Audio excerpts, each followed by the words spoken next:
2012, we started to really build out the team. And were you solo up until then? Yes, I was solo up until then. Yeah, and then we built out a team slowly. Of 5 people and 10 people and 12 people, and now we're at 25 realtors and 10 staff, support staff. Yeah. So we have like the whole video, like the media team, as well as client service manager. We have a director of concierge services, real estate concierge services. So if Andrew, even if he doesn't buy, sell, or invest with us, if you need a plumber in downtown Toronto, we vetted out some plumbers, and we want essentially, and we tell our clients, like, I'm peeling back the curtains on our business development. I don't want you to call anyone.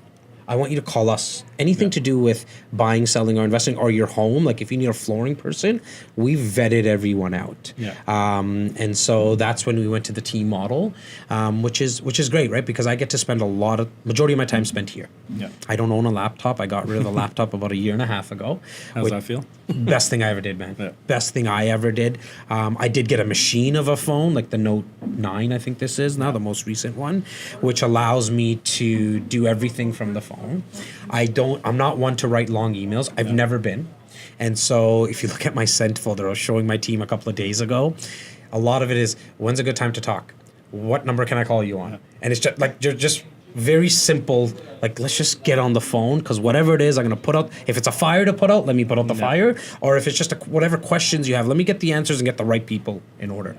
Makes sense. Yeah. So what have you found is like the challenges have changed for you now that you're not just an agent doing sales and you're managing 30 plus people? Yeah. What's the biggest challenges facing you now? I think the fact that I somewhat become kind of like a little bit of a mad scientist. Like I have a lot of ideas that I want to execute on now. Okay. The podcasts and the branding of our company has become my third child. I have 2 little boys, a 5-year-old and a 3-year-old.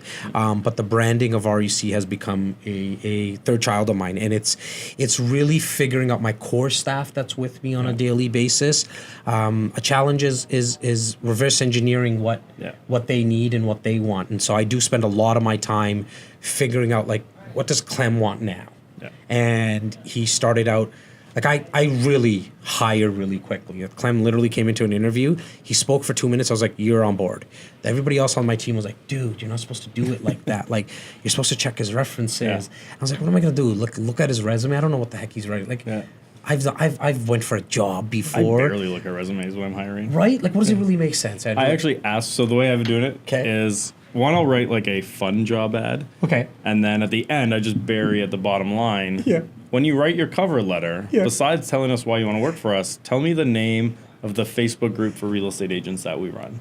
Okay. If you go to our website, below the fold is the first thing. Okay. If you go to our Facebook page, linked groups shows it. Like, if you email me, my signature, one of the pieces says, join our Facebook group. Yep, seen it. There's many different places to find our Facebook group, and it should not be hard. I'd say, like, so our last one we just hired, we had 112 applicants. Okay. Maybe 25 tried to answer the question. Okay. Half of them got it wrong. They just put, like, just sell homes. Some would put other groups I was in, but I was not my group. Not like, your just group? Random groups I'm in. They'd be like, this one. I'd be like, no. Nothing to do with me. I'm just in it anyways. So, like, I went from 112 to 10 right away. Because, like, if you're being hired for a social media-based position. Come on. To know the difference between a Facebook page and a group. Yes. And, like, one person wrote, I couldn't find it. I'm not sure there actually is one. This must be a trick question. Trick question, yeah. I mean, like, it could not have been an easier one to find. Like, so right away you can dump so many. And, like, now I just interview them. And we've done, so like our last round, we actually hired 2 of them. That's awesome. So it was good. Yeah, so in terms of, like, going back to kind of directly answering your question, it's finding the right people to put them in the right places. Yeah. There's a saying around here, around our office that we say all the time, just get on the bus, you'll find your place. What is interesting now is because I also, we help 650 buyers, sellers, and investors every year. Yeah. That's my large team. Okay. Out of that, myself, my partner, and kind of the support staff, we do approximately 200. Okay. I still run that whole department. Yeah. I just happen to do it from this desk. And so I'll do the initial meetings as well, like the initial consultations, the phone calls, as well as the offers. But when it comes to seeing the properties, I try not to leave here. And a lot of our transactions are with investors. Yeah. And so, as you know, if it's pre-construction or multiplex, they don't really need to see the property, right? In pre-construction, you're not going to see anything anyways. The challenge that I'm running into recently, and I'm so glad that you asked it, is time. Yeah. It's time, right? It's figuring out what time to give to my passion, my baby, my third child, the branding and the podcast and all that. But the fun stuff, right? Yeah. It really is. Like, God bless my partner, Simeon, because he handles a lot of the stuff that takes more time, as well as it's just a little bit more of a hassle. The accounting and the legal, not the fun stuff. I love him for that. My brother does that for me. Yeah, see, isn't it amazing? Because we get to do that. Handing off even just like the HST I'm hoping they don't see us with the beers and stuff. Oh, no, right? he knows. Yeah. And so, very lucky to have that. I mean, obviously, our people at home are just amazing. They hold everything down there. But yeah, that's a big challenge, right? Is the time. And look, I love meeting with people.